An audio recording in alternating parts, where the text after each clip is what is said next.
I pressed the wrong button. Hey, good morning. It's the last day of 2024, and today we're talking about the secret to balancing life and ambition. This morning on Mornings in the Lab with Keith and friends.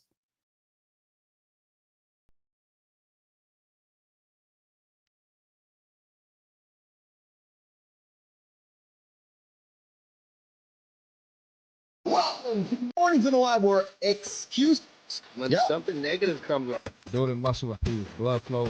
Nobody is expecting, John. If the lady's saying that, you're just be entertained by fun over here. How if I slept? Has my sleep been good? Is that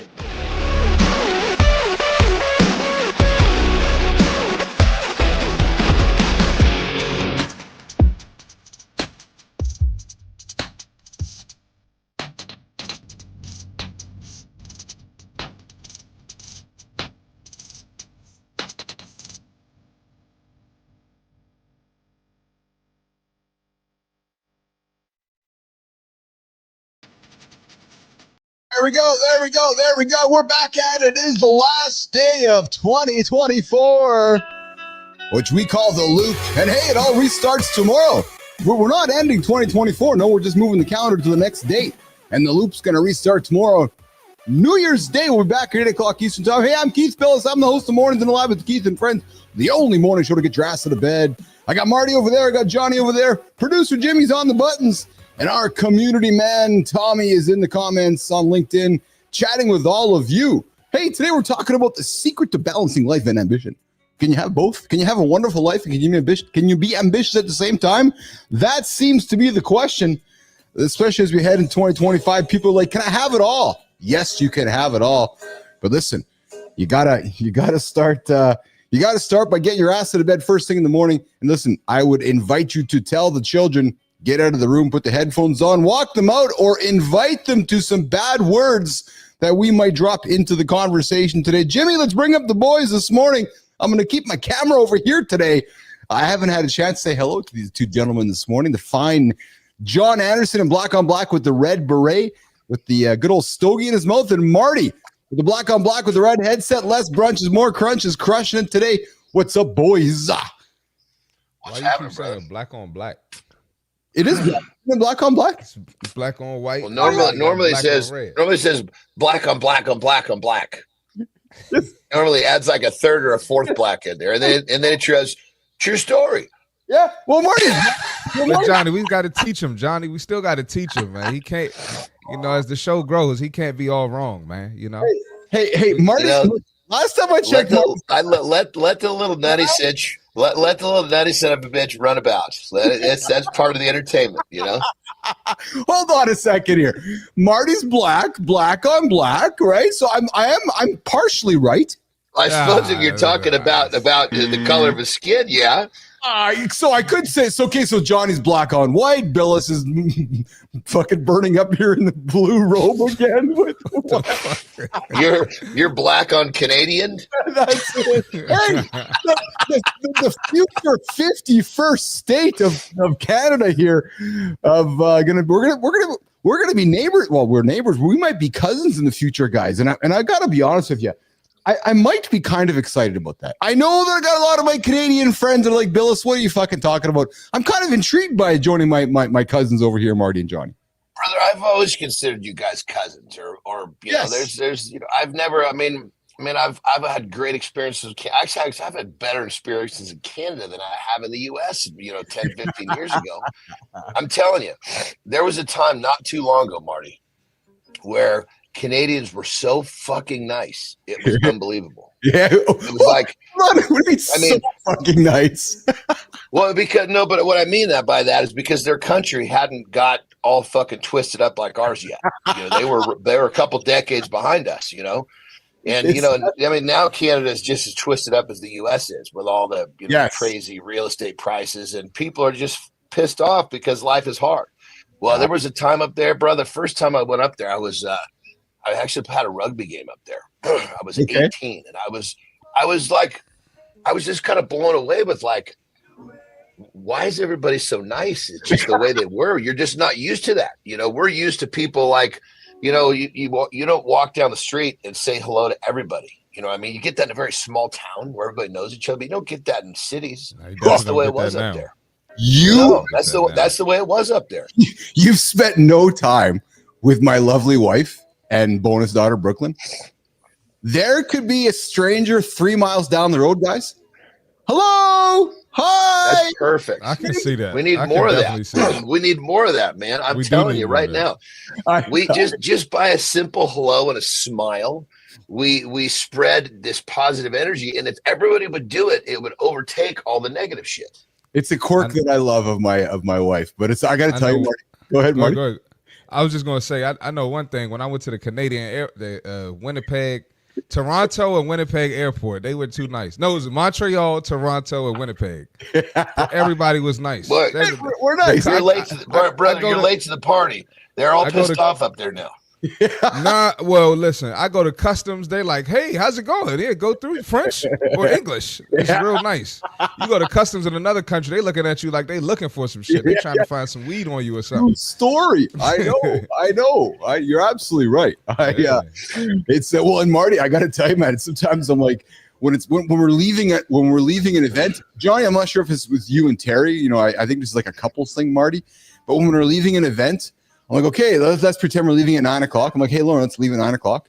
Okay, but 9:58, we finally left because it takes 48 minutes to say goodbye to everybody. I can see that. You know what I mean? It's like, okay, I'll see you at home in an hour from now by the time you're done saying goodbye. Johnny, same situation for you and Terry, or Terry's pretty good with saying goodbye? You know, it just kind of depends. I mean, if we're gonna do the true goodbyes, it fucking takes a while. We got to start that shit off early.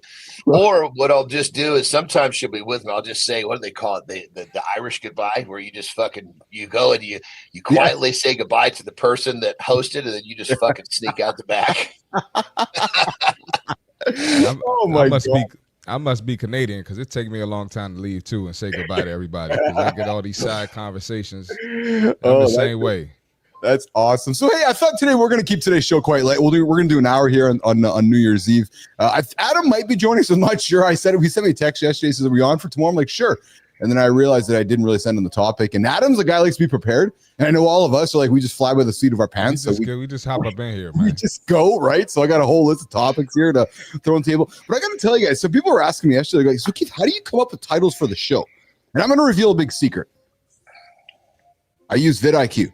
And I use inspiration from YouTube. So truthfully, all the titles by the show are predicted by you as the audience. The audience is saying, hey, we're looking for topics like this. And because we've got this show that has a semblance of like predictability, we talk men topics or certain topics we talk about.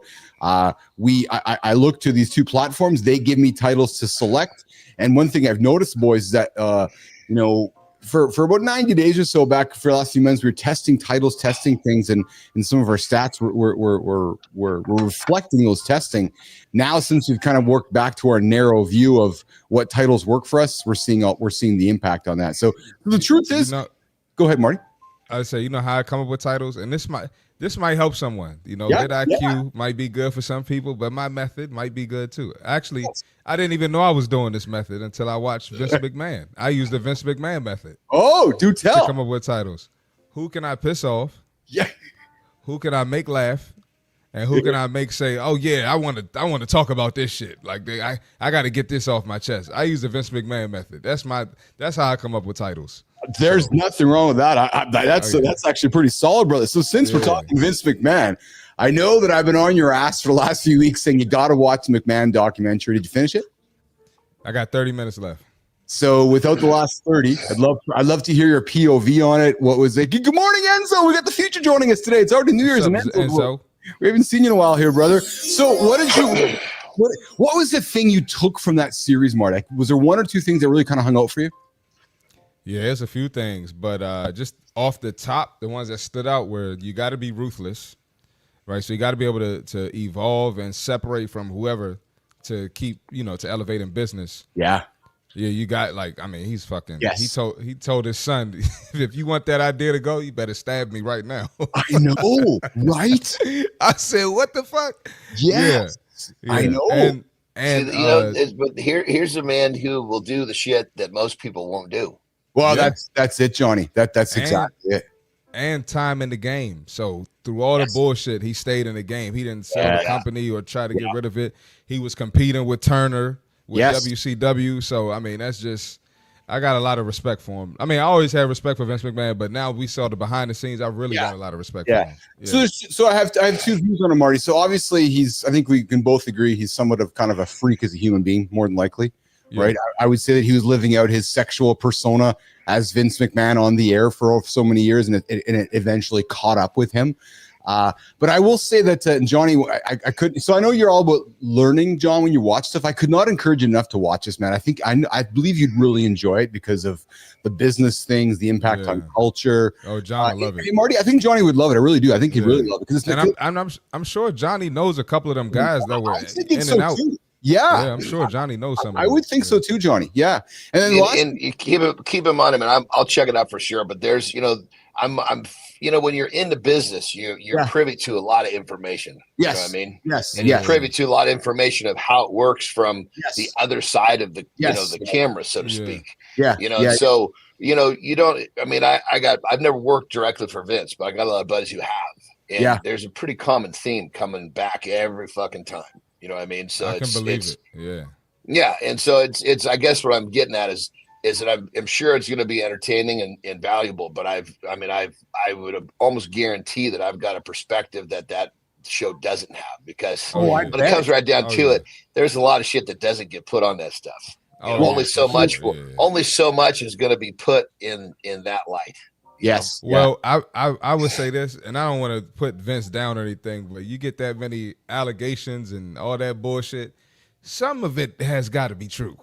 Oh, hold on. I'll just say right from the jump. I mean, listen, there's this. It's not just Vince. I mean, there's a handful of dudes. Yes. Who, and I'm not mentioning any names, and I'm not going to say Vince's name when I say this. No. But I mean, it's pretty well fucking known that when they started with the Divas, they had to fuck their way to the championship.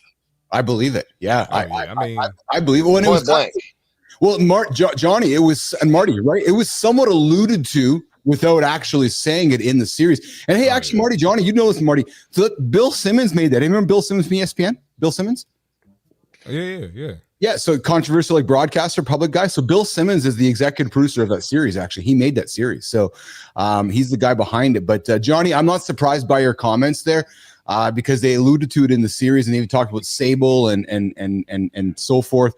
What I found quite fascinating, Johnny, but real quick, let me interrupt real quick. This is no different than fucking many other businesses, though. Let's be totally honest. This is Hollywood. This is any level of entertainment. Fuck, this is even high level business, man.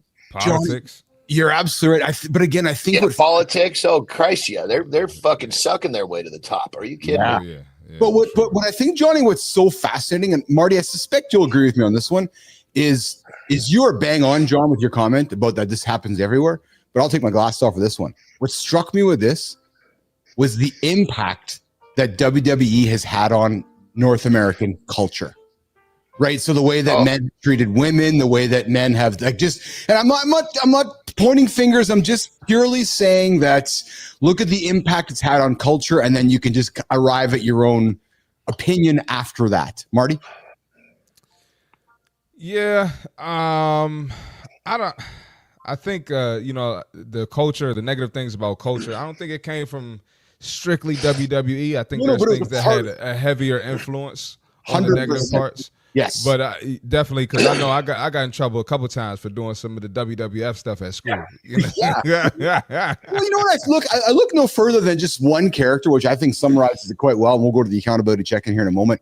But what I thought was really summarizes it all is that there's one character that just has stood the test of time. He's not a baseball player, a football player, a hockey player, a basketball player. He's a human being that was created by Vince McMahon, and he was on the stage 2 months ago. His name's Hulk Hogan. Like, you can go anywhere in the entire world. Yeah. And everybody on the planet knows that character. Here's a character. Superman, Spider, character. There's something kind of powerful about that. You know what I mean? right? Absolutely. So, Well, but going back to your statement about WWE and impact on culture. yeah. So let's unplug WWE and plug in any other, show, let's call it, that's had that long-standing run with that many viewers. I mean, this is like one of the most highly watched television things ever. I don't give a shit what you put in that spot. Yes, it's going to have an impact. I don't know if I do not know if there is another show in the last 50 years. Like John, we grew up watching wrestling. Marty, you grew up watching wrestling. Many young men grew up at some point watching the soap opera of wrestling. I don't know another show, that is, and good morning, Lotus Flower. Good to see you in the comments here. Happy New Year's to you, Lotus. I don't know of another show that has had the impact on us as humanity that has fallen down. WWE has broken all sorts of records with viewership. Yes. The other thing that stood out for me, Marty, on that documentary was just the human story. I think Johnny, you'll appreciate this too. The human story of, and I really like this, of young McMahon. Not Stephanie. Shane O'Mac. His desire to get approval from his father and having to jump off a fucking cage in a ring to find. Oh, dude, crazy. That wasn't even the highest things. I mean, he's jumped off some crazy shit, man. I know, Johnny, but there's a scene in the show where he breaks down. And he's like, all I ever wanted, remember, Marty, all I ever wanted was approval from my dad. And Johnny, it happened after he finally jumped off the fucking steel cage at WrestleMania and he was all busted up and his dad came over to him. I mean, I know, John, you and I talk about Mummy's Boy and the things that you and I've battled with our issues. Like there's a scene there, Johnny, where you see like this man who probably has struggled to show love his entire life kind of coming over to Shane O'Mac and wrapping his arms around him. And then you can kind of take that. I got emotional because I can see Shane kind of going, this is all I ever wanted. This is all I ever wanted. And I had to jump off a fucking 1,000-foot steel cage to finally have my dad come over and give me a hug. Pretty powerful moment. I went through kind of something similar. Yeah. I had a I guess you'd say a tumultuous relationship, to say the least, with my dad. Okay. And so when it was like, there was always this weird, I don't know what you call it. It was just this friction, heavy friction. Yeah. Of course I'm always trying to, he got me my first weight set, so now I'm lifting weights. I'm going to be strong. And I thank him for that. I mean, listen, I'm not playing a victim here at all, but the first time he saw me on television when I was competing, everything fucking changed. It was like, I couldn't believe the stark difference in when I would go to his house. It was like, fuck, all of a sudden, I guess I have some bit of validation that makes this relationship a little easier to navigate. Oh, go ahead, Johnny, finish. I thought you were done, man. My bad. Yeah, no, I was going to say it was just kind of a trip because it was like such a stark difference.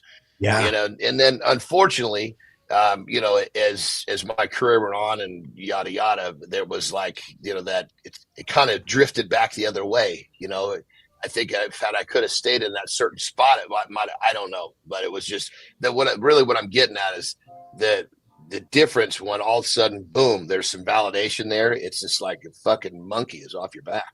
Yeah. Marty, can you relate to that? I got to give a different angle, man. So, my dad played at Georgetown, got drafted to the NBA. Very short career. I never got to see him play anything like that. But brother, he was in the NBA. It's I mean, Grant, I appreciate the honesty about a short career, but he was in the NBA. Yeah. So, well, I'm going somewhere with that. So all my coaches, I just wanted to give him props, man. That's good shit. Yeah. So all my coaches knew my dad and stuff growing up. So obviously, that's where I want to go. So. When it wasn't looking like I'm going, it's clear I'm not going that route. He was like, he could tell I was, a little frustrated about it. And he was like, I don't give a fuck about that. He was like, you're my son. He was like, you're my son. I'm gonna love you. He was like, you can do whatever the fuck you want. I'm always gonna love you as my son. Yeah. So don't let that, don't let that hurt you. So that was, pretty much my validation right there. So that's cool. Yeah. Well, funny enough, brother, I heard all that stuff. But it was just words. Yeah. You know what I mean? Because like my dad had a really rough relationship with his dad, like really rough. Like my grandmother said it was like, you know, borderline, like in current times, it would have been more child abuse. You know what I mean? And so, you know, he just didn't understand how to have a dad-son relationship because he had learned, you know, from his father what a relationship was so brutal. So he was good at saying the right stuff because what he said is what he wanted to happen. He just wasn't good at acting it out. Yep. So I had literally both sides of that equation, brother. Johnny, you know how we've talked so many times about how our lives are so parallel? You telling your story, I feel like you're telling my story because I can relate to you. Exactly. It felt like for me, and I love my dad, and dad, if you're listening, I'm not, you know, just talking life here, brother. You know, it felt like I had to sell my company, Johnny, Marty, to finally get that acceptance, even though that wasn't the case. But I know my dad's dad divorced, and my dad was raised by his mom. And back in that day, Johnny, that was normal, right? So he didn't perhaps know how to do the things that we know how to do, right? So he did the best that he could, and you know, that's just, you know, kind of how it goes. Good morning, Shinko. I see you there. Happy New Year, Shinko. Thanks for tuning in this morning. Glad to have you here. And Lotus Flower, listen, good day, gents. Happy holiday. My grandma, rest in peace, loved wrestling, and that was pro WWE. And yes, pre WWE, she would have loved that. Lotus, she would have loved the Vince McMahon series. I guarantee you, she would have done that. So, but boys, let's keep it rolling here. I got some fun things to throw on the table to talk about. Plus, we're going to talk about the secret of balancing life and ambition. And I found something yesterday, which it happened in 1991, but this breakthrough changed how we perceived anatomy. And there is an MRI circulating, and it's remade its way into TikTok and all platforms. A couple had sex in an MRI machine, and yes. I'm thinking how the hell they fit it. I barely fit in those things by myself. I gotta go to the one where it's a special sized one because I barely fit in that set of fish, let alone in there pumping and sweating, man. This must have been little people. I was thinking about you. I'm thinking, how the fuck is Andersen going into an MRI machine if he's going to do this? But we'll get to that. We're going to get to that after the accountability check-in. I got a fun few things we're going to talk about as well. But Johnny's going to go for a break. Marty's going to go for a break. And we're going to get to this part of the show. The accountability check-in. Back in about a minute here, boys. Let's get after it here, Jimmy. Let's get after it, Jimmy. Here's what we got. All right. Boom. I got a serious question for you guys. I want you to hear me clearly. What's going to be different in 2025 for you? What is it going to be? That list of resolutions you have? Is it your launch pad? Or is it your crutch? Because January 1st isn't a magic reset button. No way, baby. It's if you're waiting for the right time and you're listening to me right now to start living differently, listen, you're already behind. Life doesn't run on fresh starts or clean slates. No, it runs in loops. It's to be successful, it's boring. It's predictable. Loop. Today feeds tomorrow. By the time this show's over, we're getting ready for tomorrow. There's not really an end to today's show. It's just the beginning of tomorrow's show. So the wins, the losses, they're all part of that same cycle. So what's the best move for you today? Show up. That's it. Might not be perfect, might not be ideal, but just be present. Give your best, because the power in that nation is what showing up is all about. That's how you win in life, in business, whether it's January 1st, January 2nd, June 1st, June 3rd, Monday, Thursday, Friday, doesn't matter what it is. That's how you go from stuck to I'm fucking unstoppable. Yeah, I'm unstoppable. So I invite you, your today starts now. Your new year starts now. Don't wait till tomorrow. Don't wait until Monday. A lot of you right now listening to this are going, okay, well, it's Tuesday. New Year's is Wednesday. I'm really going to start my resolutions on Monday. Hey, by then it's already January 6th. You're 6 days behind. And if you've slept in every single day, you're 63 minutes behind plus 6 days. Let's go. What are you waiting for? There's your accountability check-in. Morning to the lab. It's Keith and friends. What's up, Thomas Woodhams? Oh, what? Tom? What? Thomas Woodhams is meeting the Tiger King in Texas in prison. You go, Thomas Woodhams. I don't even know what to say to that whole thing. Woodhams, you go meet the Tiger King, brother. Actually, I had a friend who talked to the Tiger King last week. I'm like, what the fuck, man? Tiger King? That's awesome. Yes, Shinku, no snooze in 2025. Oh, hey, speaking of, boys, I had an idea this morning. Yeah, I had an idea. Johnny, true story. That's all you got to say to imitate Keith. This true story. That's right. I had an idea. I think I'm going to give some money away in 2025. How much you going to give away? I'm thinking that I'm thinking, well, maybe not a lot, but I'm thinking that in my head, I'm thinking of an idea. I was thinking about it this morning as I was going through my morning cardio. I'm thinking that we want to maybe reward people for showing up. Like I may be thinking, and I'm just thinking out loud here, boys. Maybe I'll give somebody $1,000 at the end of the first quarter for showing up with us. It's not a lot of money, but it's still a lot of money, right? $1,000 can move the needle. Well, it just depends to who. I mean, the $1,000 could be a fucking shitload to the right person. Yeah, so listen, I'm not demeaning that it's not a lot of money, Nation. No, because it is absolutely a lot of money, 100%. But I'm thinking, hey, we'll give $1,000 away, right? So I'm thinking about some details about how to give $1,000 away. And maybe all they got to do, Johnny, is just check in with us and hang out with us, and then it's like the old school radio stuff. So stay tuned for that, Nation. I got some. I'm excited about it. I'm thinking, you know what? We're all about accountability. And here's the thing, Marty and Johnny. Most people got to pay folks to go and get success. I'm saying we're going to pay you to be accountable. Like if you can't show up with us after making money or getting paid to hang out here, then I don't know what the hell the problem is. Maybe it's some sort of a system where the first person that checks in like a, first person logs in, and there's some sort of like a tally on who gets here on time or first.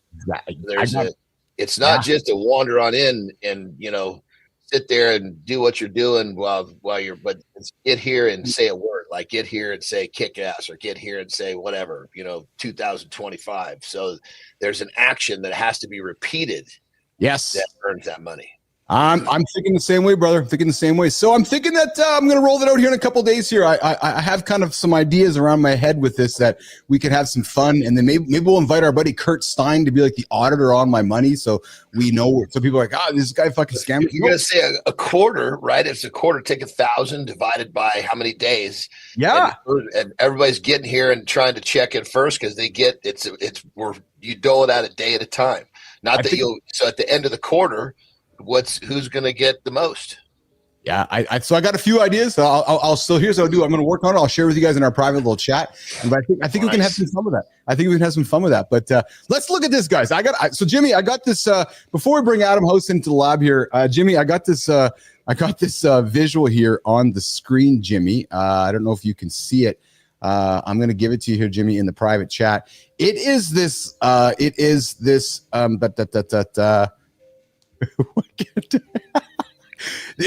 image of the people having sex in the MRI machine. And there it is, Jimmy. There it is there for you, pal. Okay, so I'm going to throw this up here, guys. So what I found fascinating about this is for the longest time, humans thought the penis was straight. And that when it had sex with the vagina, the penis just went into the vagina and it was straight, in and out. But the reality was discovered with this whole thing was that the penis actually bends like a boomerang. Check it out. Look at this. So there's the humans kissing in the MRI machine, Johnny. They're kissing the MRI. Must be seeing something. I'm not. Yeah, you can. Something. You should be able to see here now. Sorry, yes. There it is. Okay. So Jimmy, I'm on the wrong one here, brother. Sorry. So there's the humans kissing, but then look down here, guys. So what are we looking at? I'm having a hard time seeing what's what. Yeah, so so Jimmy, scroll up the page, Jimmy, on that one. So that's the humans kissing. Jimmy, scroll to the bottom there. Look at this image down here. Now, this is what researchers discovered. Don't get banned off YouTube, man. Researchers discovered that from this MRI, that the penis bends when it inserts into the vagina when it's having sex. And they had no idea this happened until they ran through the MRI machine. So a researcher said, hey, I went to a couple friends and said, hey, I want to do a science experiment. So he had his two friends get into the machine. They realized that it wasn't going to work missionary. It wasn't going to work doggy style. So they did it laying side by side. And you can see here that the penis is inside. Okay, now I see now I'm understanding what I'm looking at. I was trying to figure out what position these people in. What am I looking at? Believe me, I had a hard time figuring it out too, but you can see here, there's the penis inside of the vagina. And they realized from this scam that the man's penis bends during sex and we don't have pain when it happens. How about that?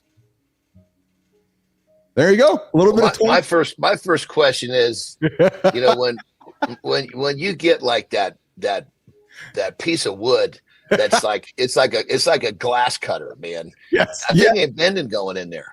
No, this might have been a semi-flaccid wiener because it was in a weird spot.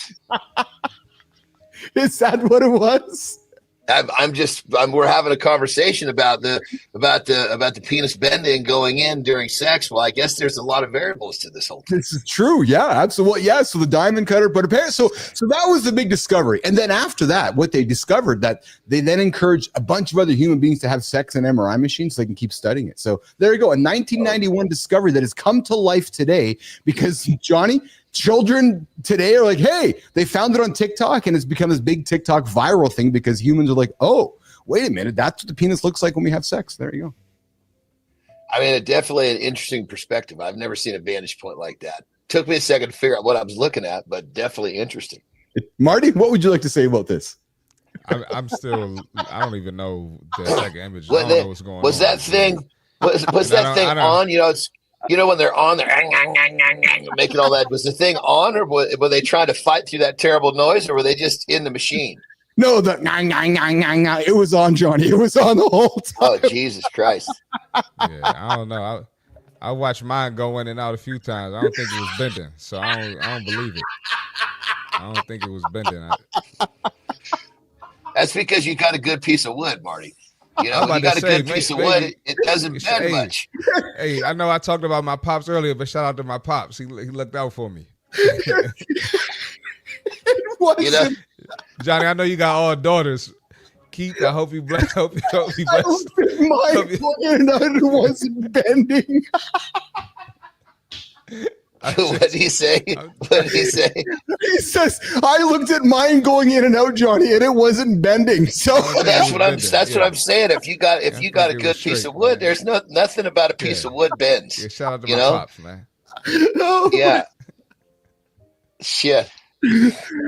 Oh, I was talking to Amy Reinhardt after the show yesterday. She's like, I had no idea what the hell was coming next. And I was just sitting here wondering what the hell was going to come next out of your guys' mouths. And that was pretty tame. That was actually a fairly tame show. I found myself being a little gentle because I wanted to give her kind of a nice, a nice first ride, so to speak. You know? Me too. You and me both. So I think we're going to invite her back for a second ride and see if we can see. Now that she's been here, we're good. Now she understands the terrain, so we can actually pull back on the throttle a little bit. You know. You know what I mean? We can open it up a little bit more. Now she understands what's coming. You know, Marty, let's get to the fit tip. We got Adam House. I think Adam wants to join the conversation. So Adam's ready, man. I think he's ready. Yeah, he's ready. Let's get after it. Marty. Get after it. We'll bring Mr. House in here in a moment. Well, maybe we'll talk about bending penis with Adam too. Hey, man. All right, man. Let's switch gears a little bit. Let's get to the fit tip. These guys are crazy. All right. We're going to keep it simple today, man. You can't bring the same bullshit in 2025 that you were doing in 2024 and expect the same results. So if you find yourself not getting results in 2024, right, you probably weren't getting your water intake. You probably were inconsistent going to the gym, inconsistent with your eating, inconsistent with your mindset. Don't bring that shit to 2025 and think that something is going to change. You're going to get the same results, or the same lack of results, I should say, and don't be surprised about it. So not only do you have to change your mindset, you got to change your actions. And guess what? It's 2024 right now. It was 2024 yesterday. You really should have started yesterday, but start today. Don't wait until, oh yeah, it's the first. I'm going to do this, that. Oh no, actually, I'm going to start next Monday because I want to start on a Monday. Listen, just get started right now. If you bullshitted all of 2024, get started right now, and don't bring the same habits of 2025 because you're going to get the same results. That's the fitness tip for today. I'm still laughing here with Jimmy. We're talking about Marty's not bending anatomy. I'm just saying, I watched, I pay attention, man. That shit was straight. Adam House is joining us here this morning from the House of Bricks. I saw Adam just laughing in the green room there, walking away going, what the hell am I walking into here this morning? How are you, brother? I've never been so hesitant to press go live on my StreamYard because I have no idea what I'm walking into. I have my kids joining, like, just to support me, and then we're getting into this. But I can tell you, for us athletes and guys that perform, yes, that thing doesn't bend. Okay, you get up in the morning. Thank you. Thank you. The fuckers keep talking about. Like, have you ever I'm just gonna say it. Morning wood. I gotta lean over and bend that thing to get. So that it's not. I just don't. That MRI. That's all I'm saying. Just presenting signs, Mr. House. Just presenting signs. Adam House is joining us this morning from the House of Bricks, one of the greatest online business communities, advisor firms you guys can check out here. Good morning, Shinku. I see you there. I love your comments. I'm having some fun with you. And Woodhams. Yes, Woodhams, we'll do a deal, man. I'll give you $500 and we'll pocket the other 500. We'll give to anybody else here. So I love that your comment there. But Adam, I thought we would dig into just a light conversation here today on the end of the year, Adam. This idea that can humans have an awesome life and be ambitious at the same time, or does one beget the other? I guess the question is that. We know that balance doesn't exist in life. There's just no such thing as balance. But can we be really, really ambitious, gentlemen, to everybody that are sitting on the table? Can we really be ambitious and then balance everything else around us at the same time? Like, could you achieve the greatest goals in your life while still having everything? Does that exist, guys? Well, no, it doesn't. So, to the degree of effort you put in, right, is the degree of the reward on the other side. But what I coach people, there's no right answer, okay? Oh, I want to spend more time with my family. Oh, I should be working more. I should be making more money. It's really on you to decide what season you are in, right? You can't grow crops in the winter, right? You plant in the spring, you harvest in the fall. So you have to know what season you are in life. Are you up for the challenge, and what is going to be the collateral damage in the process? And I've had plenty over 27 years. Yeah. Adam, I like what you just said. I want to lean into that, brother, because athletes live a life of seasons, right? You train for you train in the off season for the on season. How do you, as an entrepreneur, business leader, a very successful one at that, how have you navigated life knowing that, okay, this is the season where I'm putting the work in to get ready for, the actual, like the off season compared to the on season, Adam? Can you talk about that a little bit? Like, how do you define that in your world? It's a good question. It's interesting you mentioned sports, right? Yeah. Like, sports have a season. Basketball, right? It's November to May. The challenge with business, typically, most industries, right, is you can work 365 days a year. Yes. So you have to understand what it is I want to accomplish and what is the cost it's going to take to get there. And I'm not just talking about money. It's to you as an individual. It's to you as your family. For me, over the last 27 years, I've learned by, trial by fire. Starting a business, a year and a half ago with 3 teenagers, an 11-year-old, and probably not the best timing, but at least my family was aware, okay, Dad's starting another business. They understood and they were old enough. It's really, situational and seasonal awareness of what do I want to do, what's it going to cost, and am I up for what it's going to take? I think there are, and I'm going to invite John and Marty into this in a quick second here. Adam, I think there is, in some ways, if we look at business, brother, I think there are, in some ways, natural seasons built into business. And, you and I let's look at a calendar, for example, right? We get to December, we both know much business isn't happening after Thanksgiving, right? In the United States, right? So, in many ways we go, yeah, we're going to go to the end of December. No, actually only going until the kind of end of October, right? So in many ways, when you look at your 12 months, I think as a business owner, you can almost define when the season is and when it isn't. And you can prepare for times where we really got to get ready for the first quarter, even though the first quarter should be starting. You know what I'm trying to say, Adam? Like there is in many ways perhaps a natural season we have as a business owner. We do, but it's not controlled, right? No. You can try to force things to happen. Yes.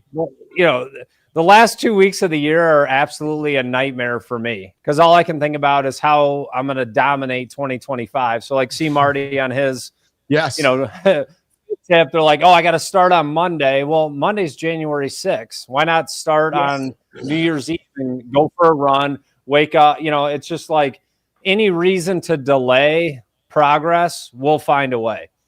Yeah. Hey, Johnny, question for you, brother. You've had massive ambitions in your life because you're like, hey, I'm doing the shit that others won't do. Yep. But yet I've got to suspect there has been collateral damage. There's been challenges along the way. How have you learned to balance your ambition with your life? Well, I think going into seasons real quick, what I figured out early on was that, like my year is kind of like I come out of the gate, first off, I don't do New Year's resolutions. Every time there's something new, I just go to New Year's, just goes right by. It makes a fucking difference because I'm not waiting for a certain date to take the first step on anything I want to do. Yeah. But what I was almost kind of equated to is like I'm running hard, right? And I'm running right to the point where I just got enough wind to continue. But at some point, basically I start to run out of wind and I got to slow my pace a little bit, almost like it's like a run walk scenario or a sprint walk scenario. And so I've really kind of got it nailed down to where I can fucking literally kick ass for 11 months. And then for that last month, that 12th month, which I've kind of, sometimes I'll be running a little too hard and I'll barely make it in, because Thanksgiving is when I kind of start powering down a little bit. I run right to Thanksgiving through Christmas. I'm still doing my stuff, but I'm just doing it at a pace where I'm slowly recharging over the course of that month, because getting out of my groove actually really hurts me. I have a much harder time getting back into the groove. Yes. So I don't like to step out of it. I just cool off the pace enough that I'm recharged. So then when the holidays are over, and really what it comes down to for me is like when the kids leave, it's fucking wide open all over again. And that's where I am right now. And so I have it really nailed down for me personally into a yearly cycle. Yes. And there's been plenty of times, man, where it's like fucking September and I'm like, holy Christ, I am out of fucking breath and I got a little more to go, so you learn every year, you learn, and, obviously learn to be smarter. The goal is not to, I mean, of course you always want to work hard, but taking that effort and getting more out of it is really the key. And so I find now I'm getting so much better at really knowing where that pace is, because if I get that pace too fast and I'm sucking a little too much wind, I don't see things quite the same, and my decision making can be a little off. Yeah. So it's a really interesting balance, So, and on that level, to answer your question, Keith, this is way long for a soundbite. Sorry. No, good. Is that I just started to incorporate my family. Like Terry, if I go somewhere, Terry's coming, period, end of story. Somebody wants me to come and do something, do an appearance. Yeah, no problem. You're buying 2 plane tickets. You want me to come, and I took, constantly took my kids out on the road with me. My kids have fucking traveled all over the world. So with the choices in life that I picked, I also had to put extra effort into incorporating those that I love in my journey. Otherwise it would have created some pretty fucking massive separations. Yeah. I don't think you can have both. I don't believe you can have massive change the world ambition and have balance. It just doesn't happen. It's I know Adam's shaking. It doesn't. I agree. I'm not saying I got balance. That was just the best I could do with what I was doing. Yeah, yeah. No, and I know that word is so used so often, balance. It just doesn't happen. Like there's like my days right now are 18, 20-hour days. Like there's no fucking balance in my life, but I have a big ambition. And I do know that, and I think Adam can relate to this, is as time goes over, here's what happens, right, Adam? Is the ambition. But as time goes on and you get successful with building a business, this is what starts to happen, right, Adam? Over time. Would you not agree over time? Because eventually you catch up, right?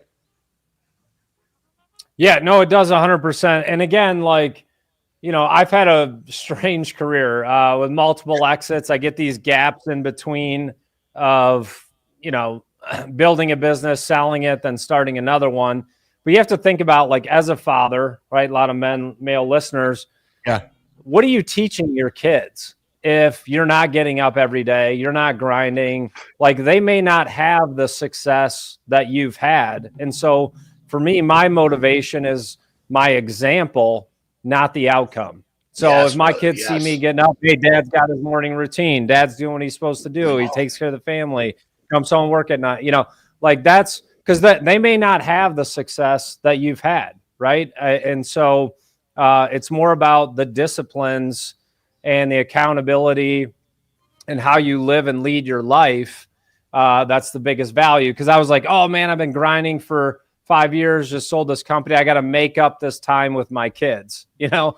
And then it's like, wait a minute, dad's taking us to the park at 10 a.m. Like, what the fuck? You know, doesn't dad have a job? So, you know, if you reshift your mindset to think about the example and who you are and less on the outcome, then that really should shape your daily decisions.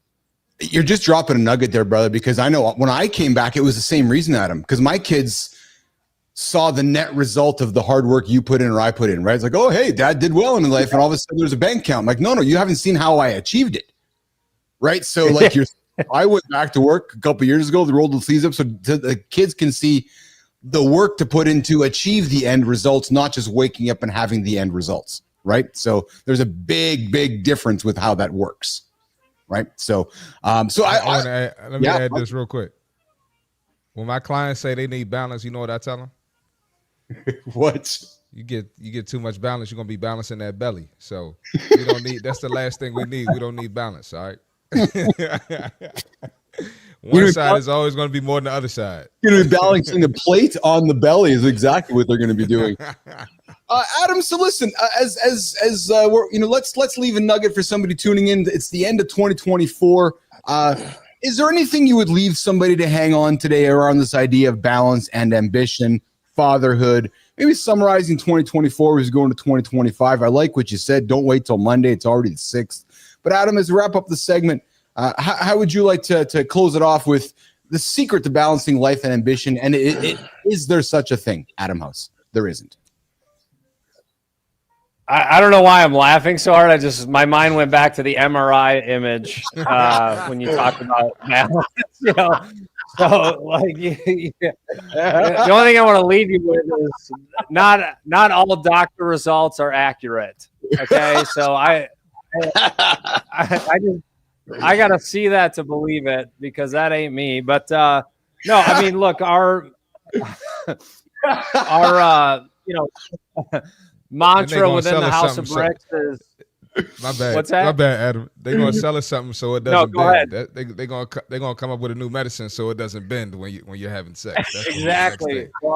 That's gonna be the $1 billion. They already got that. They already got that. Right? We're the House of Bricks. It doesn't bend. Okay, can't bend this brick. So, if you do the House of Bricks, you will not bend. You'll be rigid the entire time. Yeah, these are not you know, plastic pipes here. So anyway, you know,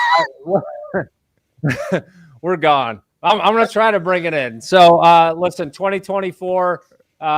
We launched a House of Bricks community. It was all about building life brick by brick, turning obstacles into stepping stones. That's what we did. It's never exciting to build a strong foundation, but the stronger your foundation, takes me back to the MRI. Have a strong foundation. So we're going to kill that MRI. But, you know, just turning obstacles into stepping stones. We learn through failure. We learn through growth. But really appreciate what you guys are doing, Keith, and honored to be a part of it. And look forward to seeing everyone show up Not on Monday. Are you doing this tomorrow, Keith? Yes, 100%. Yeah. That's right. No breaks, right? That's right. That's No right. breaks. Hey, tomorrow's gonna come, Adam. I gotta wake up anyways, and Johnny's waking up, Marty's waking up, and if you want to wake up and hang out, we're gonna be here anyways. 8 o'clock Eastern time, mornings live with Keith and friends. Gonna grab our coffee and kick off 2025. And listen, guys, if you want to join a great business advisory community, go check out Adam House's House of Bricks community. It's a good one. I'm there too. So, Adam, have a great day, brother. Enjoy the. Well, if I wake up in the morning and I have to bend it, then I won't be on the show. So Oh my God. Get out of here. Get out of here. Hey, Happy New Year, Adam. Have a good one, brother. Happy New Year, Adam. Thank you. We got Johnny with a lifestyle tip. His last lifestyle tip for 2024. Who knows what he's in? Are we bending or are we rigid? Johnny, you're up, brother. All right, check it out. Here is what your New Year's resolution should be. It should be to never have another goddamn New Year's resolution again as long as you live. Because when you have one of these goddamn things, it means you're waiting. Don't fucking wait to put this son of a bitch in gear. Take the first step. You don't have to wait for tomorrow. You don't have to wait for Monday. You don't have to wait for the first of the year to take the first step. So what's the tip? Never, ever, ever have another goddamn New Year's resolution again as long as you live, because you're going to commit to taking the first step when it's available, which is right here, right fucking now. Rock and roll. No, it's Don't Bend, Rock and Roll with Jon Andersen.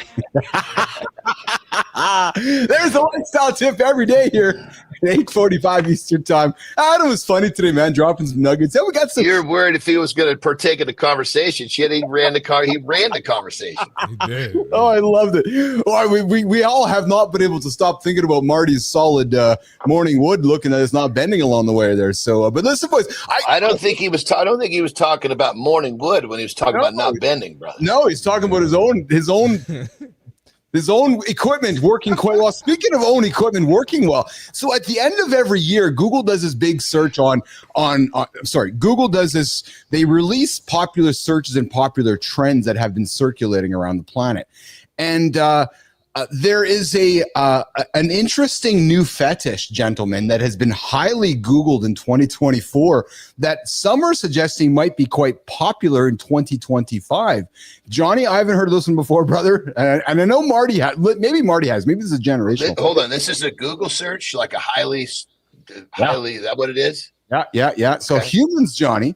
So in 2024, humans spent a lot of time Googling gooning and cuckolding.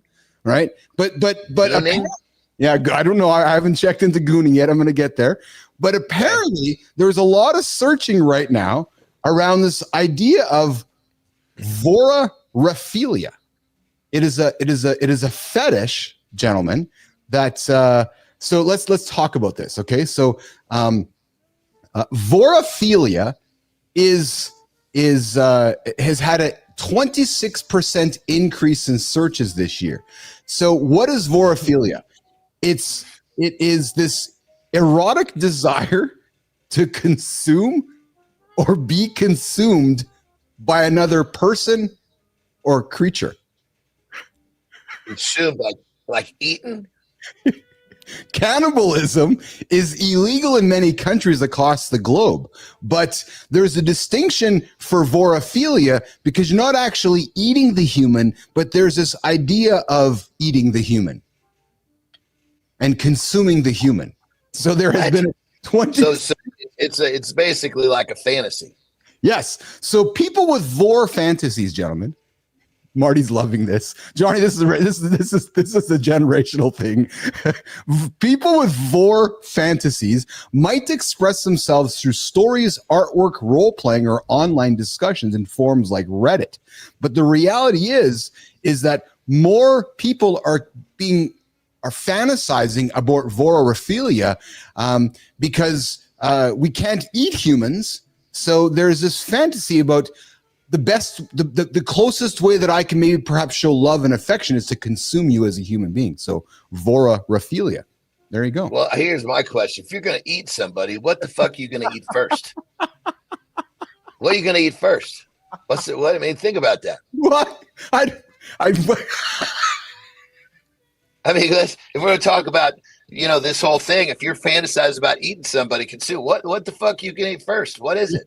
Well, and so I hold on a second. I got here something from Jimmy. So Jimmy has producer Jimmy has he's on the rails for us here, boys. So, I thought he had Jimmy. Did I see something here around gooning somewhere, Jimmy? Did I see you put a comment up somewhere on gooning? I thought I saw. I see Shinku Gold Shinku's coming in with cucks. Yes, cucking is also a very popular thing. But anyways, so vorophilia, yeah, it's actually a thing that humans are quite fascinated by. There's some Jeffrey Dahmer shit.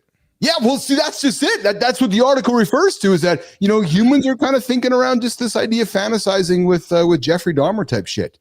That's craziness, actually. So was he eating people, or was he just he was just humping them when they were dead, or am I thinking of the wrong dude? He was doing the whole shebang. Yeah, there you go. Yeah. And one last thing, we like to do 2024 year in review thing. Pornhub's year in review has hold on. If you're changing subjects, I wanted to add one comment. Yeah. I don't know if you changed the subjects. No, I'm staying on this one. Keep going. Oh. Yeah, and in my world, in my generation, in my culture, yes. If we talking about getting ate, that's not what we talking about. Well, that's what I was going to say. Is this some sort of a sexual thing? Because if we're eating, then there's granted if it's a sexual thing, it makes a little more sense. But if it's not a sexual thing, it's like, okay, well, fuck, man. If we're talking about truly cannibalism, I still want to know what you're going to eat first. Yeah. If I ask my lady friend if she trying to get ate or if she trying to eat, we talking about two totally different 100%. Yeah, we're talking cunningliness here this morning on Mornings in the Lab with Keith and Friends. We're just running the gamut of all conversations. But boys, Harley Quinn was the most popular searched character on Pornhub in 2024. Wow. Harley Quinn. That's that's got to be a Joker's girl. That's a female. Yeah, Joker's girl. Yeah. Yeah, from DC Comics. Yeah, Joker from Batman, his girl. If you haven't seen the movie or the comics, you wouldn't. That's it. Yeah. That's it. Yeah. So she's the most widely consumed, the most widely searched human being on Pornhub is Harley Quinn. Hey, I got something for you guys too. Actually, changing gears completely. Who do you think is the world's top tire manufacturer? This is a good one, guys. Tire? Yeah. We're gonna go from cunningliness to hardwoods to tires. Only on Mornings in the Lab with Keith and Friends. Who do you think it is? This one blew me away. A fact that you'll never consider this. But the world. So it's not Goodyear. The world's top manufacturer of tires is Lego. Really? No shit. I mean, I figured with you saying that it had to be some company we would never connect the dots. But I mean, Lego definitely go in the wrong direction. I was thinking some other heavy equipment like Caterpillar or something like that. You're talking about a toy company. Yeah, they because every single car they sell has rubber tires on them. They got to make all the rubber cars. All the rubber tires. So they actually are the manufacturer of the most tires in the world. And hey, did you guys know that more than half of the world's cork is made in Portugal? Really? No idea. Yeah, I didn't know that either, actually. I was quite fascinated by that as well. Half the world's cork. Cork, I think, is an underused product that I think has much more benefits, but we don't talk enough about. And how about this one, too? McDonald's. You'll love this one, Marty. McDonald's. Almost. Yeah, I know. We talked about it before. They almost sold bubblegum flavored broccoli. Oh, my God. See, come on. Jesus Christ. What are we doing, man? Well, I mean, the first thing you got to know, if it's fucking broccoli at McDonald's, it's some fucking just poor cousin of goddamn broccoli. It's probably not broccoli. Yeah. You know what I mean? In 2014, they tried this experiment with kids, and they had a Happy Meals. They took some restaurants in the States and tried it out. Bubblegum flavored broccoli in the Happy Meals.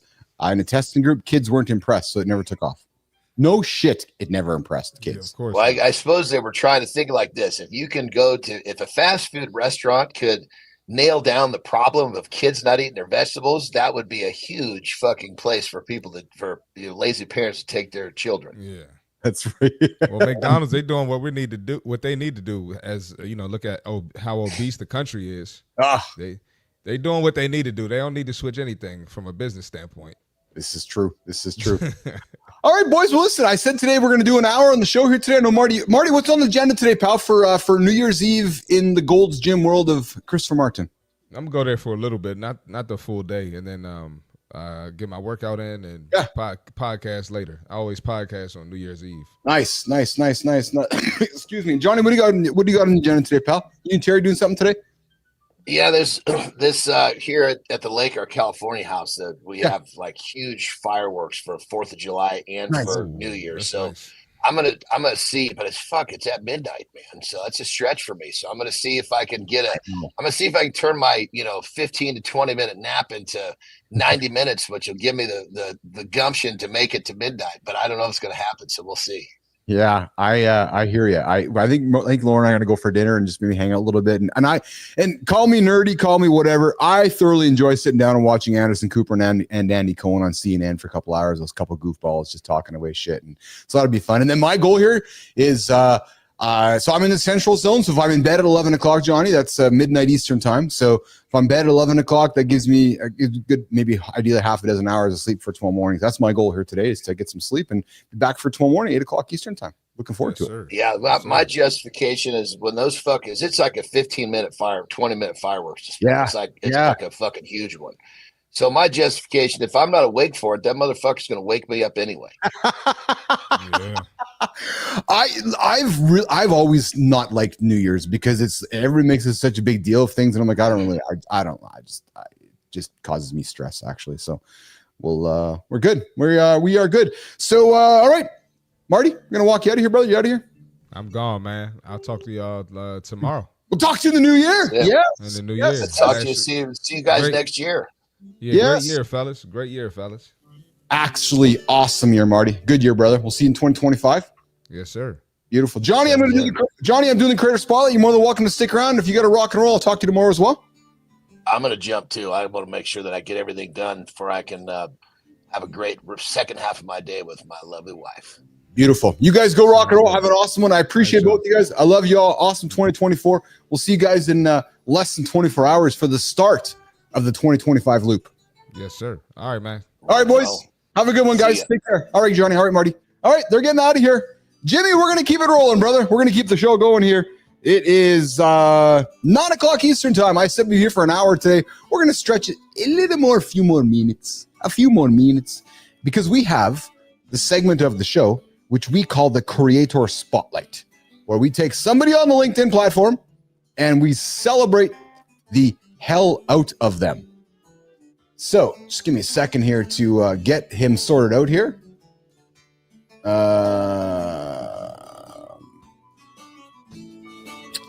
Yes, Jimmy, I just need the link here, Jimmy. If you can help me with that, that would be great. Just looking for the link for the fellow that we're going to celebrate here. Be great if we can have that link there in the notes there, guys, for the future. That'd be great, helpful for me. All right, so today we are going to celebrate a fellow who has a passion for understanding how the best founder.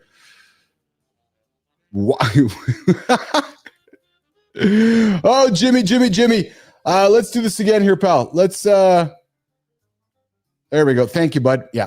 Thank you for that. All right. So future note, guys, we want to make sure we have the links so we can have them in here. So we're ready to rock and roll. All right. So listen, we got somebody who's a helper, a husband and a father, and he has the How for Why newsletter. He's the founder of the 6A East Partners, all the way from Washington, District of Columbia. Yeah. True story. Yeah, that's where he is. He's got a passion for understanding how the best founder whys are engineered into thriving companies. It's what drives his newsletter, How for Why, where he explores how visionary ideas are transformed into operational realities. The guy was a drummer. Yeah, he was a drummer obsessed with understanding how great records are made, to devouring the full-time and studying economics at Harvard to learn how investment decisions shape business. Now this dude's a coach. He coaches founders on turning their why into successful businesses through operational acumen and by building exceptional teams. So today, Mornings in the Lab, Keith and Friends is pleased and excited to celebrate Marty, I'm sorry, Jimmy, I got the horizontal here, pal. You get us up on the vertical. And today, we are here to celebrate Mornings in Live with Keith and Friends, our celebration guy. Let's get the buttons ready.